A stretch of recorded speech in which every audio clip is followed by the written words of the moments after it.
Thank you for coming today to celebrate 10 years of gravitational wave black holes that we see in space. So I'm going to tell you a little bit about black holes. I'm going to tell you a little bit about the history, what happened 10 years ago. And the main message that I want you to take away is that science happens all the time, even if we don't realize it. And often major breakthroughs in science happen and we don't realize it right away, right? So we think about advances in the past. We think about Galileo, we think about Newton, right?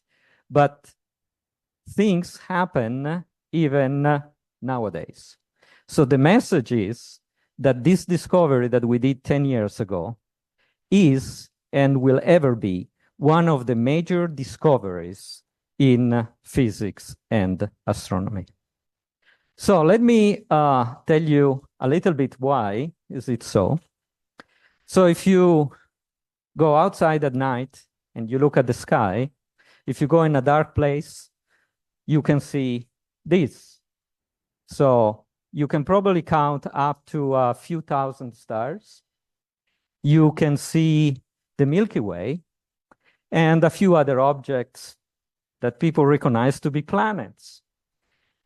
And people have been doing this for thousands and thousands of years. But when you look at the sky with your eyes, and by the way, this is a picture with a camera, it's long exposure, so you don't see all of this, you see much less. When you look simply at the sky with your eyes, it's like going somewhere in the Ozarks and do bird watching in the fog and without glasses. You forgot your glasses. So that's what you would see. Now, in the last 300, 400 years, we learned how to improve this. How? Well, how do you improve this when you go bird watching?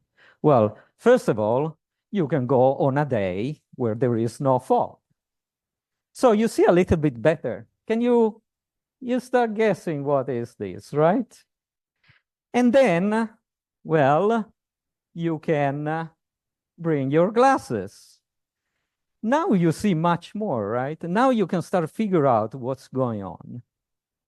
And then, if you're really smart, what you can do is buy a good pair of binoculars. And now, we are, talking. Now you can really see what is that object. So when you look at the sky with your eyes, it's like looking at what's in the universe in the fog, without glasses and without aid. And again, this is what people have been doing for thousands and thousands of years. Well, about 400 years ago, Galileo was the first one to remove the fog, right? So he knew of the invention of the telescope. So he built this telescope here that you can still see in a museum in Florence, in Italy. And then, since he was a scientist, he started looking at the sky. And what he discovered that the moon was not made of cheese, right? It had mountains. He discovered the moons of Jupiter. He discovered that there was a strange planet called Saturn with ears. You see them here. And so on. Then it took about 200 years or so to have glasses. So this is William Herschel, German-English astronomer. In the 1800s, he built his own telescope. He was, I think, 36 when he built that. So think about it. And then he looked at Mars. He discovered that Mars had features. This is his drawing. At that time, he didn't have cameras. So this is his drawing of the Orion Nebula. Pretty good. And then he looked at other fuzzy objects in the sky that nowadays we know they are galaxies. Then it took about 100 years to get to this point. So this is Mount Wilson in California. You may recognize Einstein there. So at the time, this was the best telescope in the beginning of the 1900s. And then this is the Orion Nebula with Mount Wilson, right? Galileo could not see it. Herschel could just draw it. These are the same planets that Galileo and Herschel were looking at. Saturn, now you can say that those are not ears, those are rings, right? And then this is the Andromeda Galaxy. And there is a famous line, and there is a note, and say, oh my, it's full of stars. Because people at that time, they didn't even know if this was just gas or it was a cluster of stars. And then they discovered the first supernova, right? You cannot really see it, but there is an exostar there that popped out of nothing. And nowadays we see supernova all the time. And then finally, we were able to get binoculars, right? Build really sophisticated instruments. And this is now. This is the James Webb Telescope. This is the Cassini mission that went to Saturn a few years ago. So this is actually Saturn seen by Cassini. This is, again, the Orion Nebula, right? And this is one of the deep fields of the James Webb Telescope. And everything that you see here, except those things that have that look like stars, they are actually galaxies. Except these are really stars. But those are all galaxies. So what we discovered is the universe is pretty big. There is a lot of stuff in it. Now, how big? So let me give you some numbers to put it in perspective. So in the Milky Way alone, in our galaxy, we think there are 400 billion stars. 400 billion, what does it mean? Well, it's probably 1% of the US deficit right now, but that's different story. 400 billion, okay. Now, there are 31 million and a half seconds in 1 year. If you had to count every second, one star of the galaxy, 1 per second, it will take you, without sleeping 24 hours a day, it will take you 12,000 years to do that. That's what 400 billion means. Now, of course, you sleep. Let's say that you sleep 8 hours a day. So you do the proportion. It will take you 19,000 years to count all stars in the galaxy. Now, 19,000 happens to be the population of Rolla.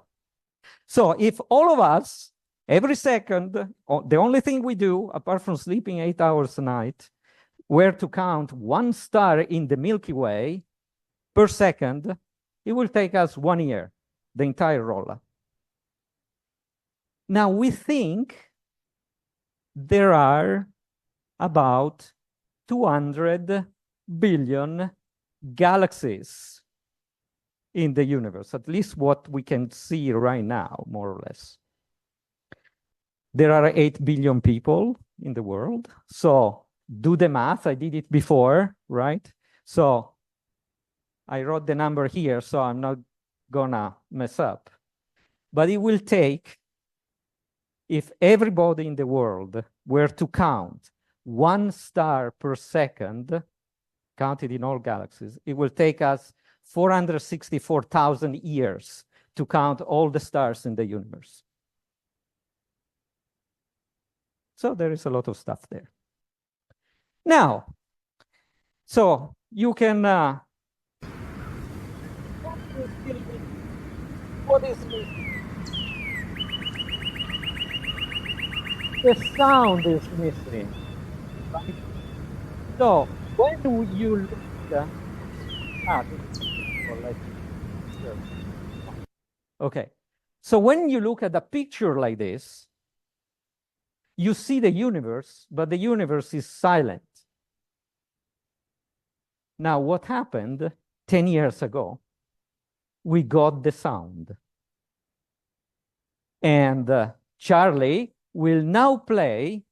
Give me a second, Charlie, and then you play it. Charlie will play what the universe sounds like if you add gravitational years, right? So I play a trick here. I take the gravitational waves and I convert them into sound, and I can do that easily because the frequency band is the same. So now you imagine you are there floating in space, looking at the galaxies, you have gravitational years. This is what the universe would sound like. Charlie?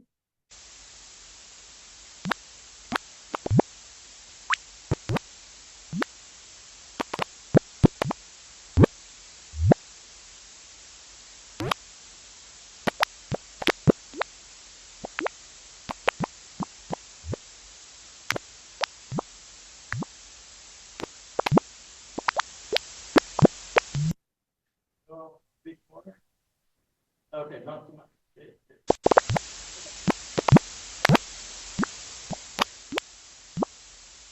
These are the sound of colliding black holes.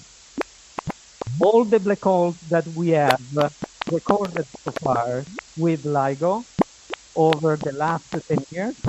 I just compressed the time because I don't want to put you here for 10 years, right? Sometimes there are gaps because we were not taking it, and sometimes you have a lot of black holes. Okay, we're almost at the end. Oh, now we really have sound for the universe. We can see the universe with electromagnetic waves, with light. We can hear it through gravitational waves. Okay, so I think you have to, yes, because I'm stuck there now. Okay. Yes. All right, so let me tell you what's all this about.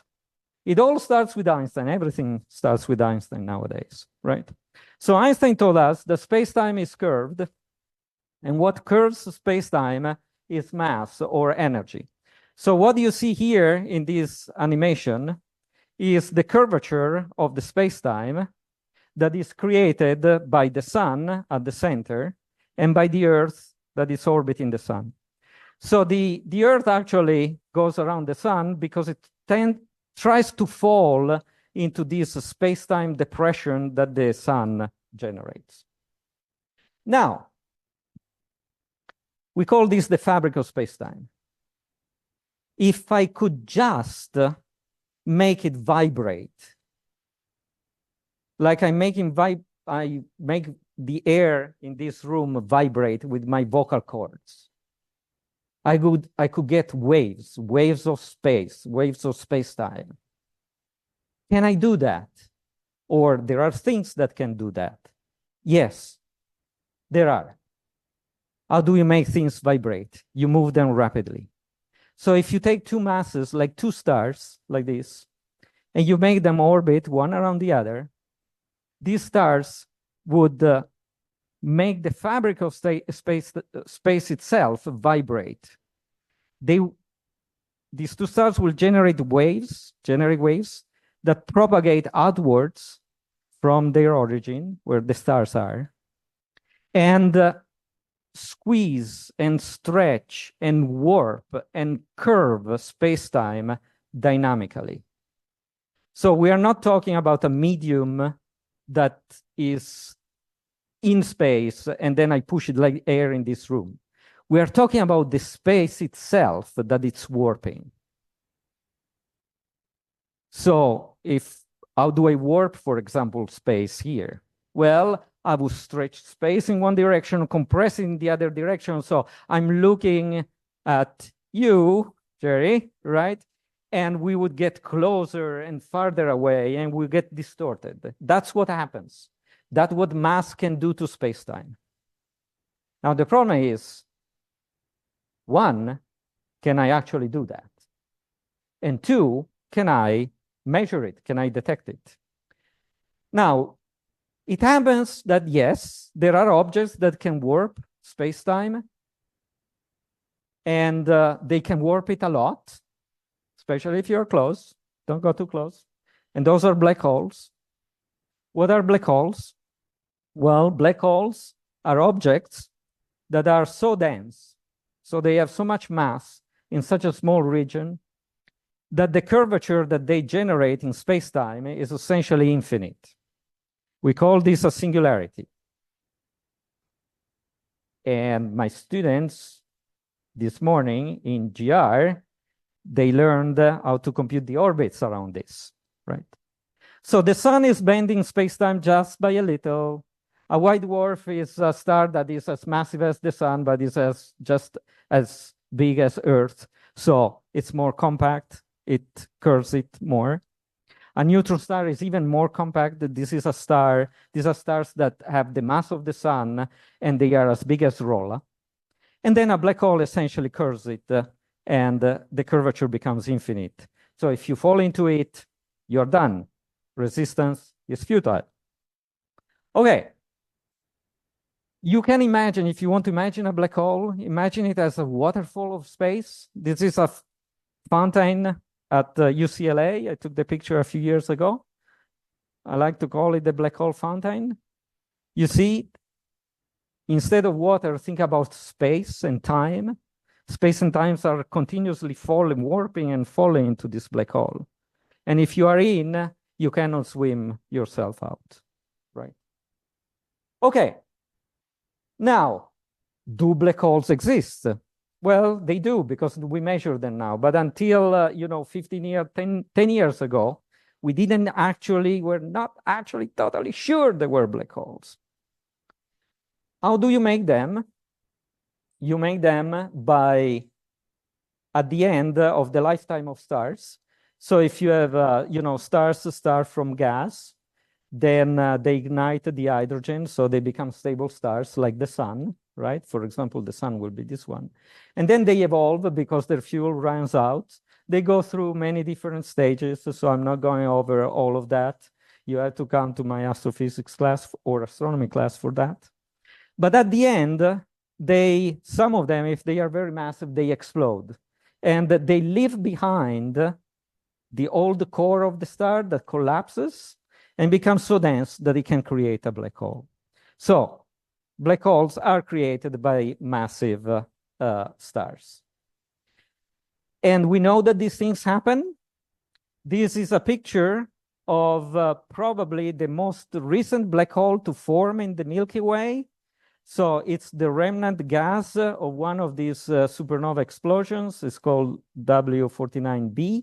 It happened about 1,000 years ago, right? It was observed. There are records, historical records from China about seeing this. So probably there at the center, most likely there at the center, there is a black hole. So black holes do exist. Now, what does it take to create a black hole? I said you have to collapse this star, right? So again, I'll give you some numbers to put things in perspective. This is the sun. And this is Earth in scale. So the diameter of the sun is about 100 times the diameter of Earth, right? Okay. Now you have to collapse the sun into a radius of about 2 miles to get a black hole. That's how black holes are dense, right? So take the entire mass of the sun, compress it within a radius of 2 miles, and you get a black hole. And it's amazing that there are forces in nature that can do this. So let's put it into perspective, because what does it mean to take the sun and collapse? All right, see. So the mass of the Earth is 13 trillion pounds. Okay, I'm using pounds, right? All right. The mass of the Sun is about 330 times the mass of the Earth. So it's that number there in pounds. You have to put all that mass inside roll-up. That's what it takes to make a black hole.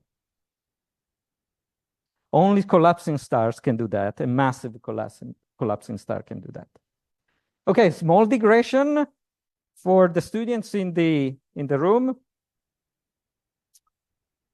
You know, I'm not an English native speaker, so from time to time I get confused.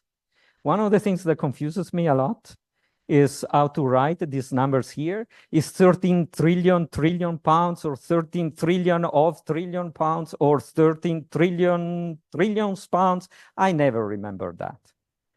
So what do? I ask ChatGPT. All right. So is grammatically correct 13 trillion pounds? Oh, yes, it's correct. So I got it right? But look, it's inaccurate, right? Because the actual mass of the Earth is this, which is this number, not 13 trillion. That would be at the, oh, okay. Do you want me to do it scientifically accurate? Well, you got it wrong by a factor of 10, darling. Ha, you are right. Okay. So, guys, don't trust ChatGPT too much, right? Okay. Trust your natural intelligence, not your artificial intelligence. Anyway, it's amazing. Nice one. You caught me double checking my math. Of course, right? I'm a physicist. All right. So black holes do exist. In the 70s, we saw these strange objects that were emitting a lot of X-rays. And we later find out that they were accreting black holes. So black holes accrete continuously mass that becomes hot and emits very energetic waves. Then we started looking at particular regions of space where we thought there were black holes. One of those places is the center of the Milky Way. Everything goes around the center of the Milky Way. So there must be something there. And that something makes a lot of fireworks. So it must be really energetic. So some people monitored the stars at the center of the Milky Way for 20 years. They found out that they go around the center and they map the orbit, and then it's a calculation that you can do in physics 1. You can find how much mass there is inside those orbits, and you find 4.5 million solar masses in a region which is as small as the solar system. It's probably a black hole, right? Not sure yet. Recently, we pictured that region, right? What you see there, you see a dark region with an accretion disk, a gas that is going around, very energetic. So, yeah, so that is a black hole. Are we sure or not? Maybe it's something strange that looks like a black hole. Well, the only way you can really say what it is by using gravitational waves. Because here you're just looking at the black hole, right? But the black hole is like the cardinal. It has a very specific song. So if you are able to listen to the song, you are able to say, oh, yeah, it's a cardinal. It's not a goldfinch. Because goldfinch and cardinals chirp differently. All right. So you need to have two black holes. These black holes might be very close. They might orbit very fast. They might warp the space-time. They have to warp the space-time around them. And then you are very far away. And how do you see it? You see it because the space-time makes you wobble, right? Like you are on an ocean on a buoy. And then just by yourself, you take a body, and then you look at the body, you measure the distance, and if you wobble in a different way, it's because one of these waves passed by. That's how you detect gravitational waves. Is it clever? All right. There is only one small problem. So this was worked out by Kip Thorne. We'll see him later. if you were to generate, these waves are very weak. If you had to generate them and take two masses of 1 kilogram, right, and make them going around 1 per second at a distance of 1 meter, this is how much they will warp space-time. Do you want to count the zeros? There are 43, okay? So there is no way that you can make gravitational waves. You need to rely on something in space. But this something in space is also very far away. So yes, two black holes emit a lot of gravitational waves, but they are billions of light years from us. So can we do this? Well, Einstein thought that this was impossible. And it took us another sort of 100 years to prove otherwise. But poor Einstein didn't know about lasers. He didn't know about modern technology. He didn't even know that black holes existed and so on. Now, what happened is that this guy here, Ray Weiss, had a meeting with Kip Thorne. And Kip Thorne was, well, there is a nice story. They met at a conference for the first time. And Ray Weiss messed up the booking, so he didn't have a room to sleep. And then Kip Thorne says, oh, if you want to sleep in my room, you can. No, Ray told me once, I wasn't really sure if I had to sleep with that guy that I wasn't really comfortable. So we stayed up the whole night talking about physics. And Kip Thorne tells Ray, oh, you know, there are these things, gravitational waves, I'm working on that. Well, but they are so weak, we'll never find them. And Ray says, oh, I think I know how to build a detector to see them. Really? Really? Okay, 1974, 20 years later, LIGO came online, the initial LIGO, right? Okay, so this is LIGO. How does it work? LIGO is Laser Interferometer Gravitational Wave Observatory. There are two of them, one in the swamps of Louisiana and one in the desert of eastern Washington state. They are big antennas, but made like this with a laser that splits with a beam splitter that splits the laser light into two beams. They bounce back on mirrors. It's a bit more complicated than that, but it's okay, right? And then you recombine these beams and you look at the interference. Now, if a gravitational wave passes by, it's going to warp space. So it's going to make maybe this path longer and this path shorter, changes the interference in the output of the interferometer. That's it, right? So this shows it in a dynamical way. So you have a laser there, a beam splitter. If the gravitational wave passes by, it makes the mirrors that are your test masses to move, right?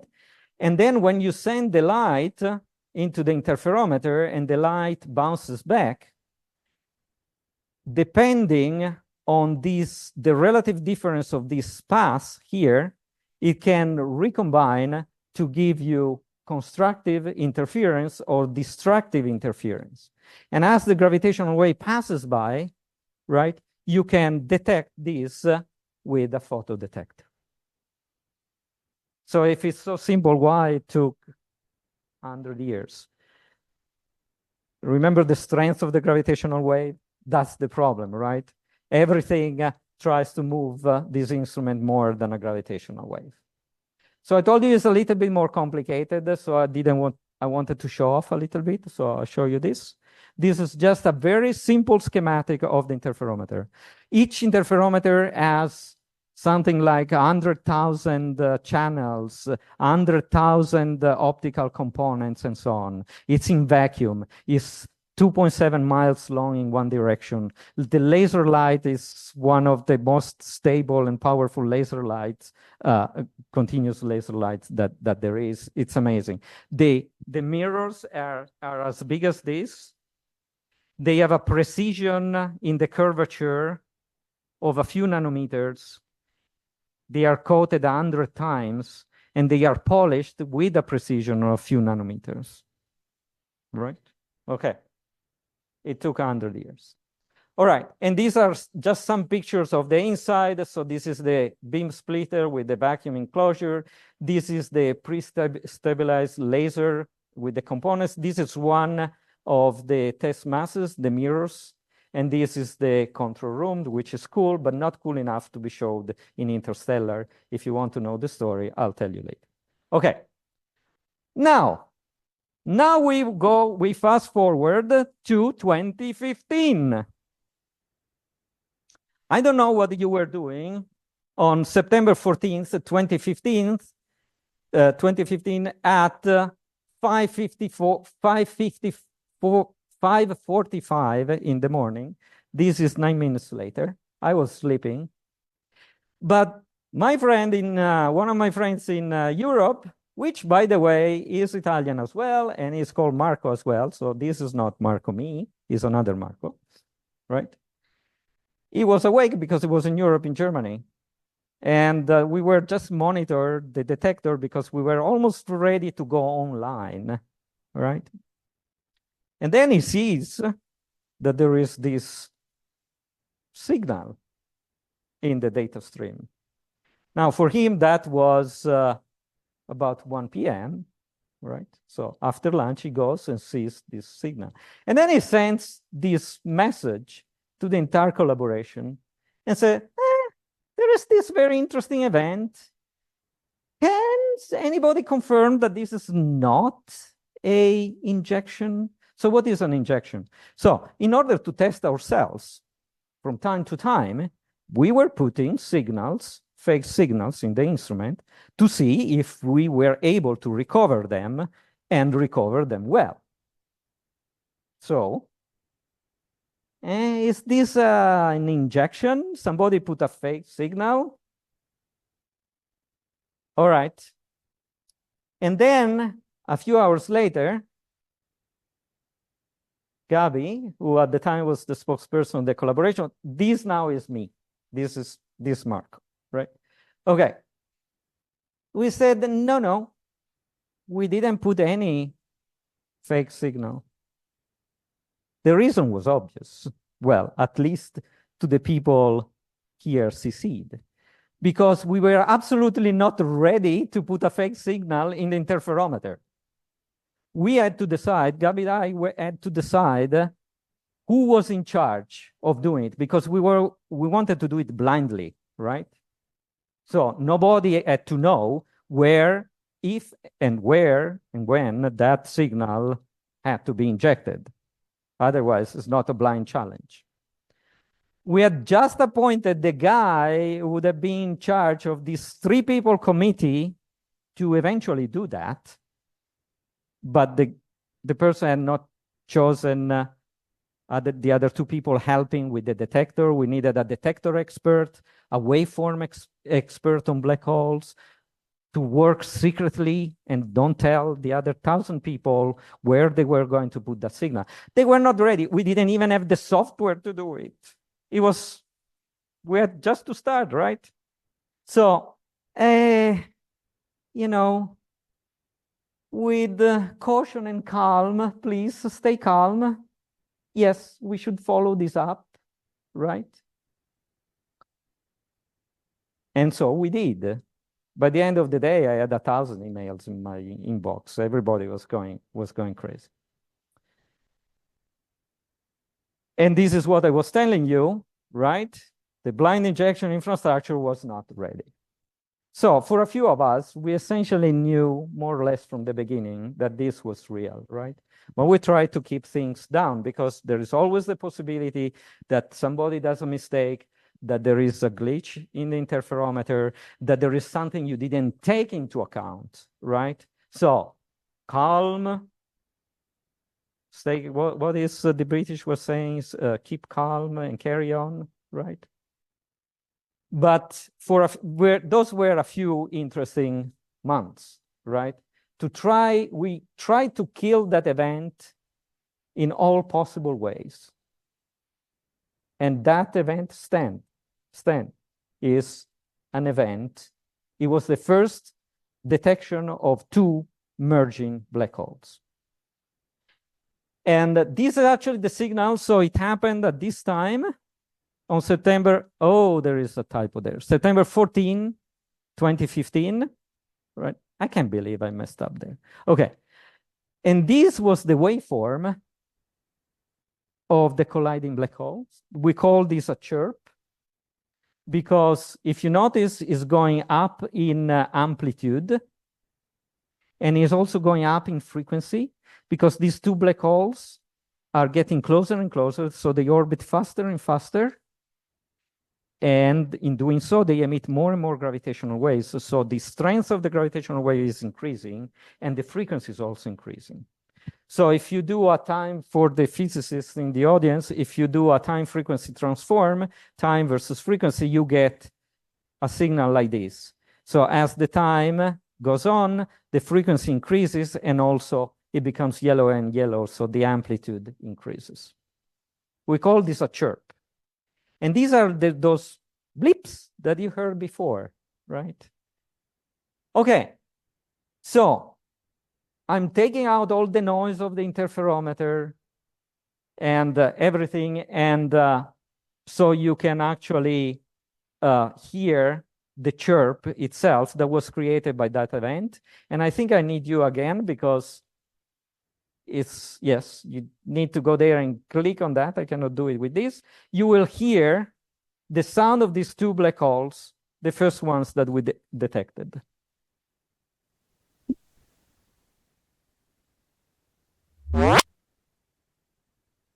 All right. Anticlimactic. Do you want to play it once more?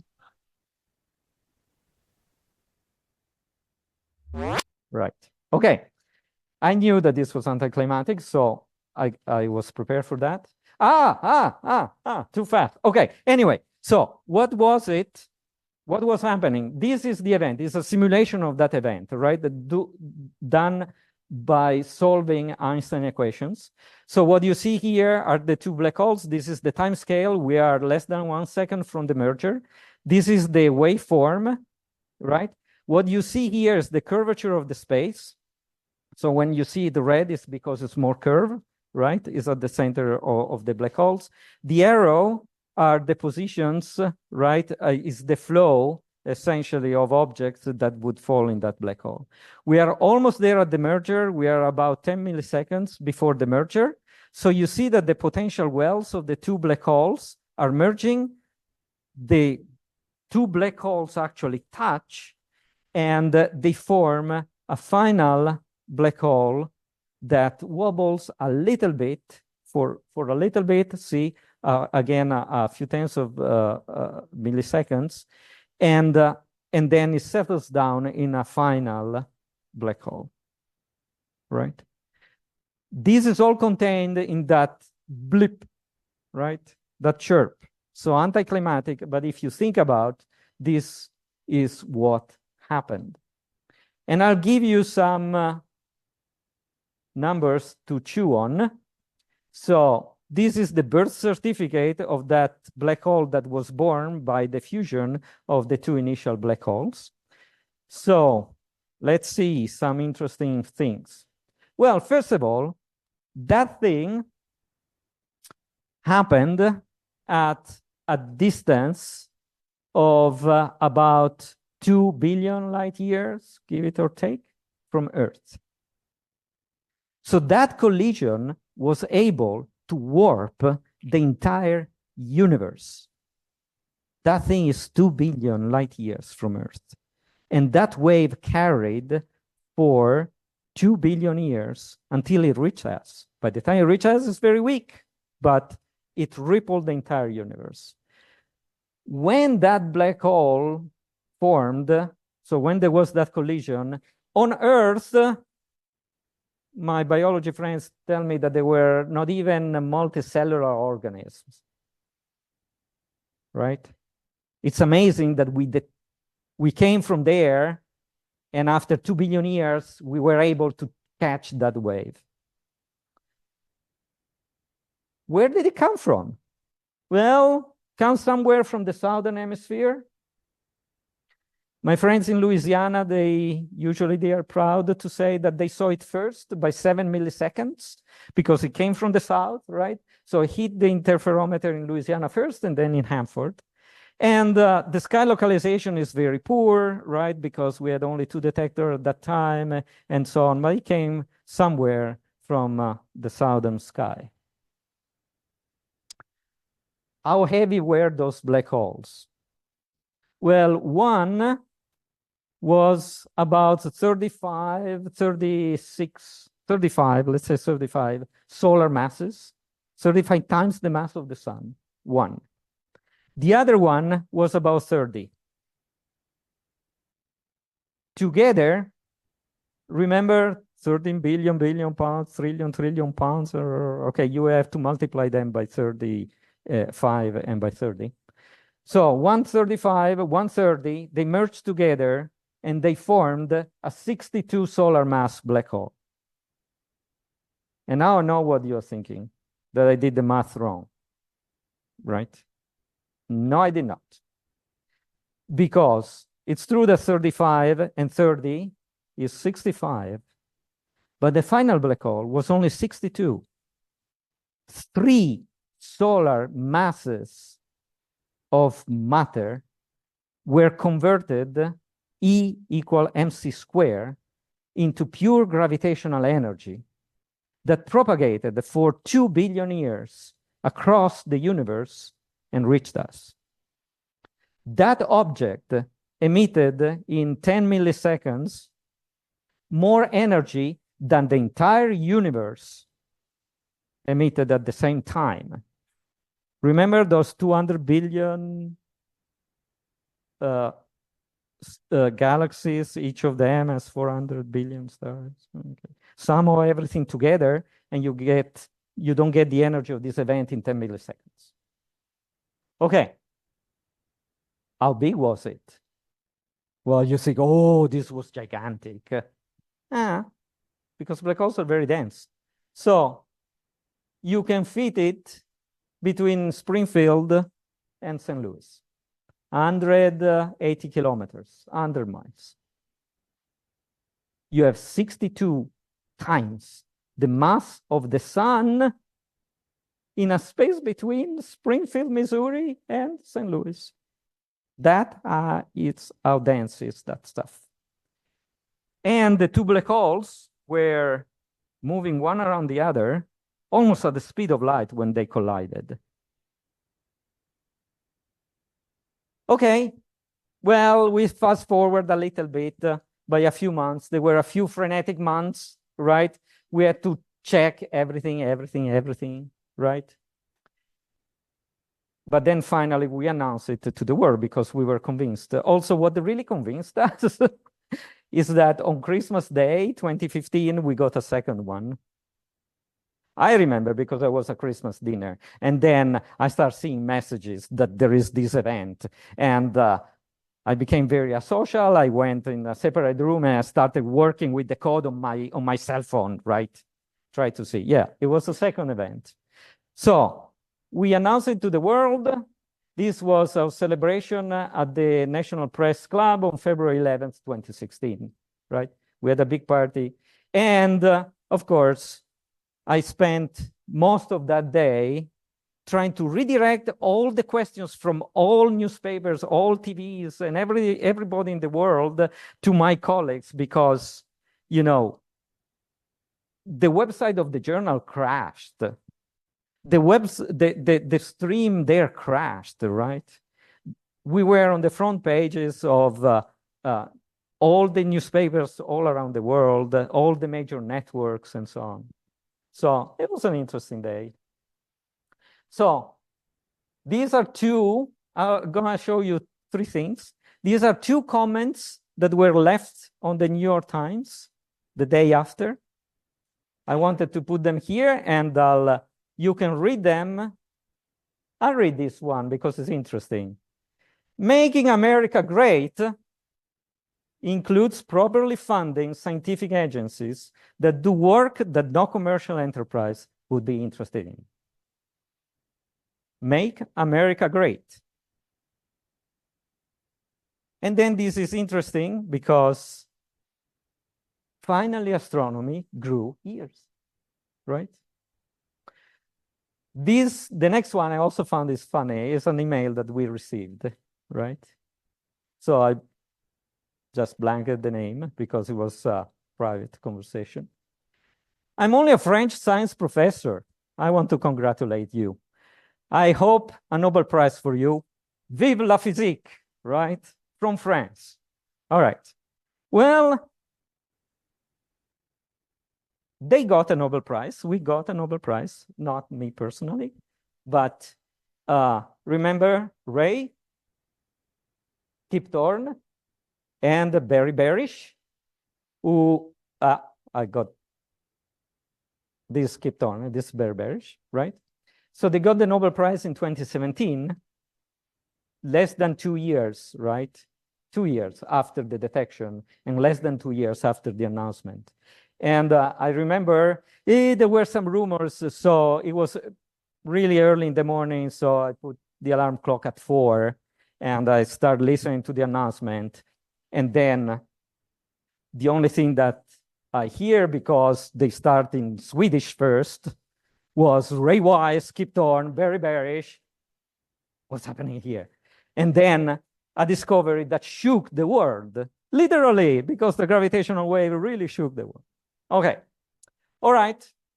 Where do we stand now after 10 years? Well, we ran for 18 weeks in 2015, 2016, and we ended up seeing 3 of them. Then we improved the detector. We ran a second time for 38 weeks. We saw a few more. Then we had a third observing run of 47 weeks. And now we are almost at the end of run 4. Right now, not all of these are, I think, the public ones, but we're still working and it's not finished yet. But we detected more or less over 300 black hole collisions. The universe is really popping all the time, right? Together, we also saw a collision of neutron stars, a couple of collisions of neutron stars, a collision of neutron stars, remember the neutron stars, and black holes, right? We're still waiting for more science. And our ears got better, right? Because we're improving it all the time. We get better and better binoculars, right? To see the universe. So this was the first signal, and that was the noise of the interferometer. And then after 10 years, we got a signal which is almost identical, right? But you see how the level of the noise went down, and this signal is much sharper. So we can start testing general relativity with these detections and see if Einstein really got it right.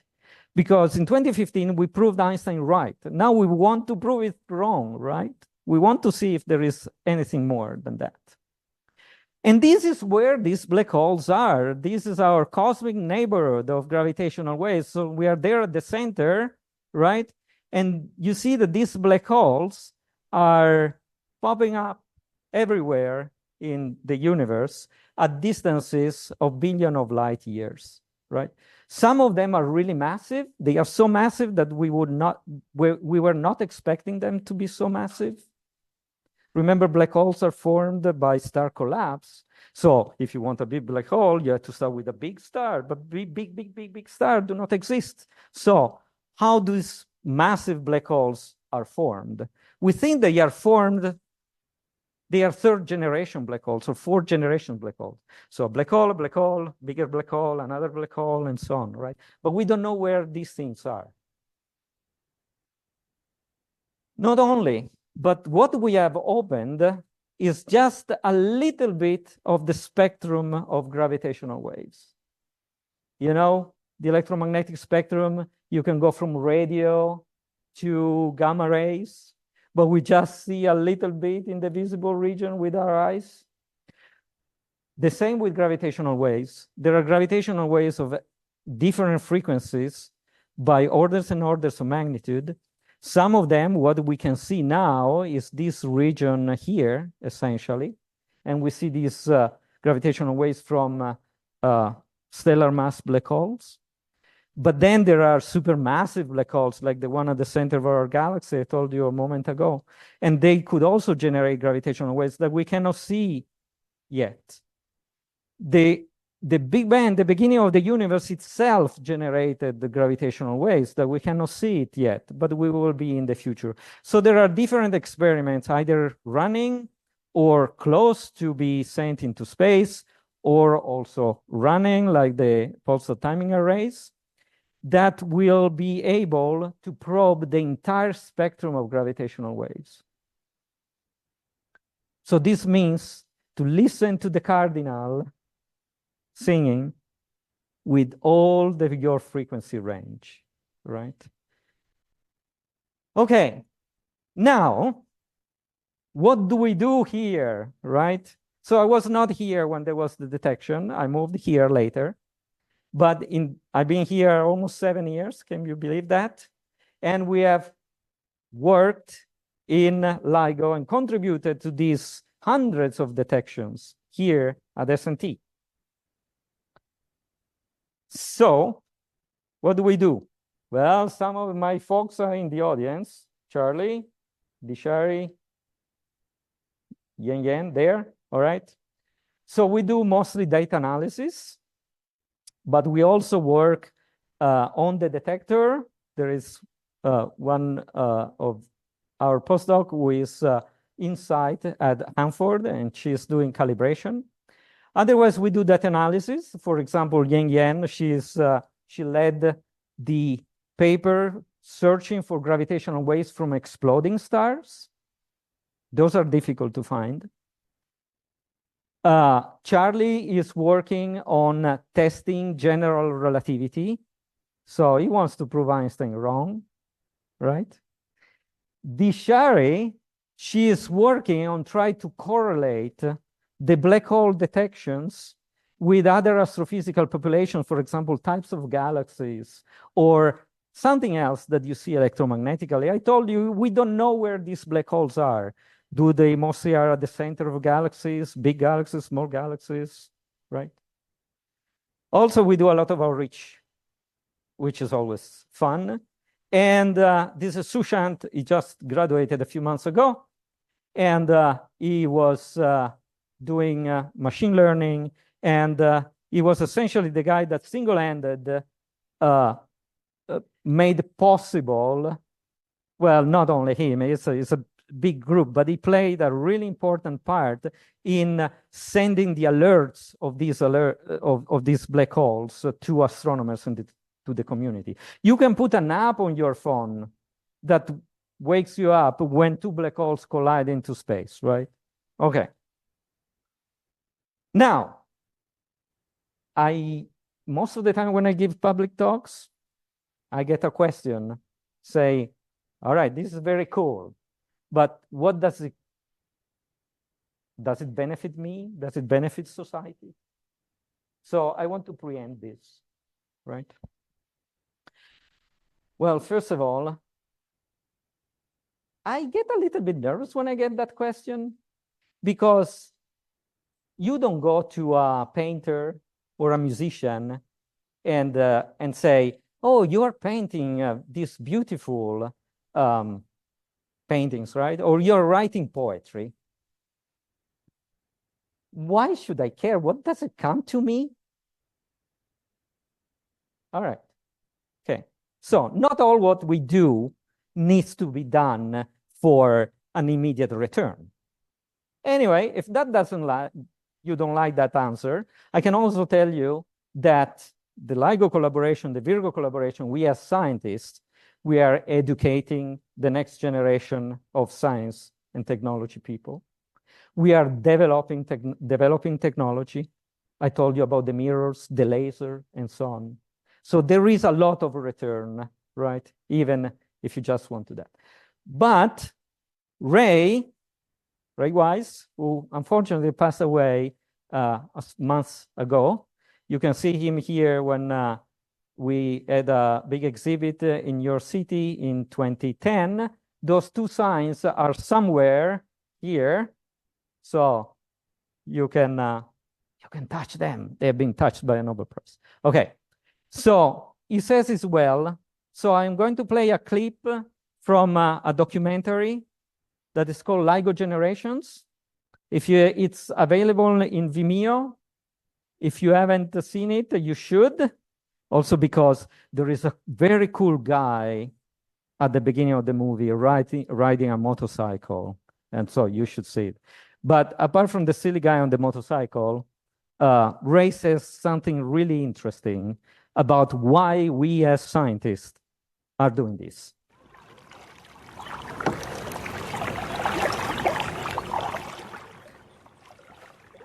I look at science as a way of trying to explain what the universe has in it, and that should make people feel more at home with where they are. And it isn't necessary that it's utilitarian, but that it's going to make anything better for them, but that it gives them something to think about. And it makes life more interesting. But you can see things in it, patterns that you recognize them, but you don't know what they're about. And it enriches your experience. To me, that's the most successful thing that scientists do. So we do it for enriching our experience, ultimately, right? Okay, and with this, I thank you very much. There are some refreshment there. There are the black holes, they are floating, right? Thank you for coming. I can take any questions you want, either here or later on in front of the cookies. Thank you.